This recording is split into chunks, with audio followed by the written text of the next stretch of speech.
بسم اللہ الرحمن الرحیم۔ السلام علیکم۔ میری آپ سبھی سے التجا ہے کہ ایک مرتبہ درود ابراہیمی پڑھ لیجیے گا۔ بسم اللہ الرحمن الرحیم۔ اللہم صلی علی محمد وعلی آل محمد کما صلیت علی ابراہیم وعلی آل ابراہیم انک حمید مجید۔ اللہم بارک علی محمد وعلی آل محمد کما بارکت علی ابراہیم وعلی آل ابراہیم انک حمید مجید۔ بسم اللہ الرحمن الرحیم۔ اور اللہ نے جو کھیتی اور مویشی پیدا کیے ان میں اسے ایک حصے دار ٹھہرایا، تو بولے یہ اللہ کا ہے ان کے خیال میں اور یہ ہمارے شریکوں کا، تو وہ جو ان کے شریکوں کا ہے وہ تو خدا کو نہیں پہنچتا، اور جو خدا کا ہے وہ ان کے شریکوں کو پہنچتا ہے۔ کیا ہی برا حکم لگاتے ہیں۔ بسم اللہ الرحمن الرحیم۔ آج جو بات میں آپ لوگوں سے ڈسکس کروں گی وہ یہ ہے کہ اس آیت کریمہ میں ہے کہ اور زمانہ جاہلیت میں مشرکین کا طریقہ تھا کہ وہ اپنی کھیتیوں اور درختوں کے پھلوں اور چوپایوں اور تمام مالوں میں سے ایک حصہ تو اللہ تعالیٰ کا مقرر کرتے تھے اور ایک حصہ بتوں کا، تو جو حصہ اللہ تعالیٰ کے لیے مقرر کرتے تھے اس کو تو مہمانوں اور مسکینوں پر صرف کر دیتے تھے، اور جو بتوں کے لیے مقرر کرتے تھے وہ خاص ان پر اور ان کے خادموں پر صرف کرتے تھے۔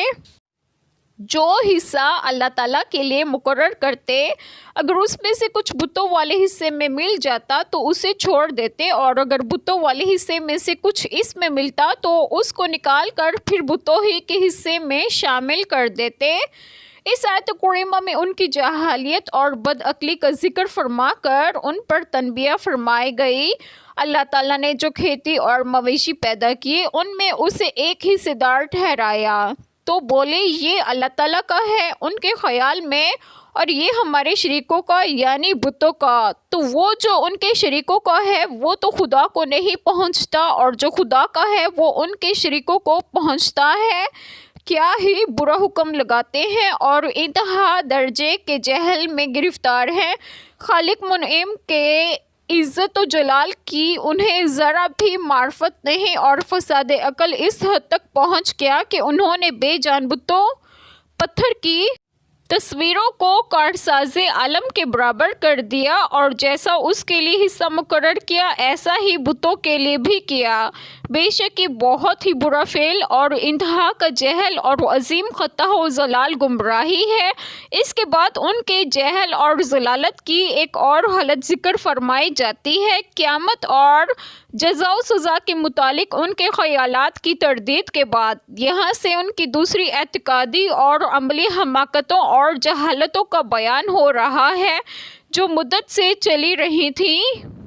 حضرت عبداللہ بن عباس رضی اللہ عنہما بیان فرماتے ہیں کہ جب تم عربوں کی جہالت معلوم کرنا چاہو تو سورۃ الانعام کی آیت کریمہ 130 سے لے کر 140 تک پڑھ لو۔ یہ مشرکین کی پہلی گمراہی اور جہالت کا بیان ہے۔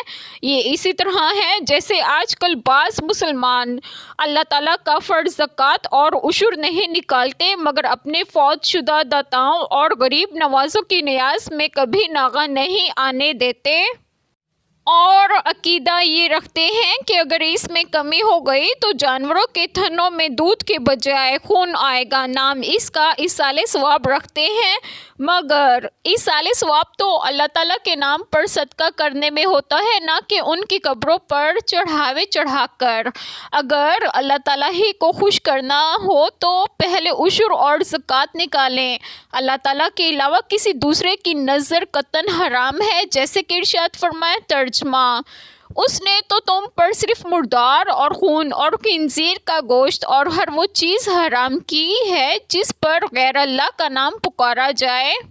حضرت ابو ہریرہ رضی اللہ عنہ بیان کرتے ہیں کہ رسول اللہ صلی اللہ علیہ وسلم نے فرمایا، اللہ تبارک و تعالیٰ فرماتا ہے میں تمام شریکوں سے زیادہ شرک سے بے نیاز ہوں۔ جس شخص نے ایسا عمل کیا جس میں میرے ساتھ میرے غیر کو بھی شریک کر لیا تو میں اسے چھوڑ دیتا ہوں اور اس کے شرک کو بھی۔ ایک چھوٹی سی دعا جو میں ضرور کروں گی کہ اللہ تعالیٰ ہم سب کے تمام گناہوں کو معاف فرمائے اور ہمیں صراط مستقیم کی راہ پر گامزن کریں، اور آپ سب کی تمام جائز دعائیں قبول فرمائے، اور جو لوگ بے اولاد ہیں انہیں نیک اور صالحین اولاد عطا فرمائے، اور جو لوگ بیمار ہیں انہیں بھی صحت و تندرستگی عطا فرمائے، اور آپ سب کو آپ کے گھروں میں خوش و خرم رکھے اور صحت و تندرستگی بھی دے، آمین، جزاک اللہ خیر۔